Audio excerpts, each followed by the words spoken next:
Hey there, listener. Let's dive into the world of addiction and recovery.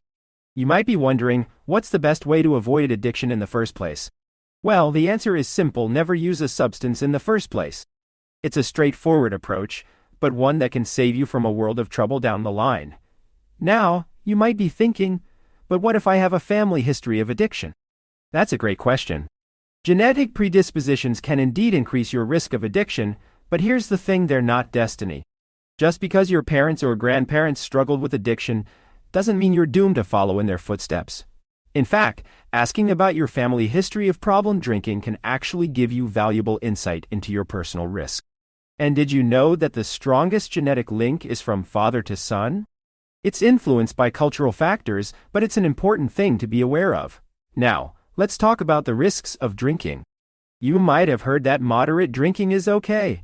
But the truth is, zero alcohol consumption is actually better than any amount. Why? Because even small amounts of alcohol can increase your risk of cancer. So, what if you choose not to drink? Do you need an explanation for that? Absolutely not. It's a personal choice, and one that you should feel empowered to make without justification. But what about the benefits of recovery? Well, let's focus on the immediate benefits, like having more money in your pocket or enjoying improved health. These are tangible rewards that can make a big difference in your life. Of course, it's also important to acknowledge the perceived benefits of addiction. Maybe you feel like it helps you cope with stress or anxiety. Whatever the reason, it's essential to make informed decisions about your recovery. Now, you might be wondering, what's the best approach to recovery? The truth is, different stages of addiction may require distinct approaches. But here's the good news: the brain can be rewired to overcome addiction by targeting the reward circuitry. It's a complex process, but one that's possible with the right support. Speaking of support, community is crucial for recovery. Having a network of people who understand what you're going through can provide both support and accountability. And if you're looking for a structured program, 12-step programs can be highly effective. With a flexible approach to spirituality, remember, genes are a risk factor, but they're not destiny.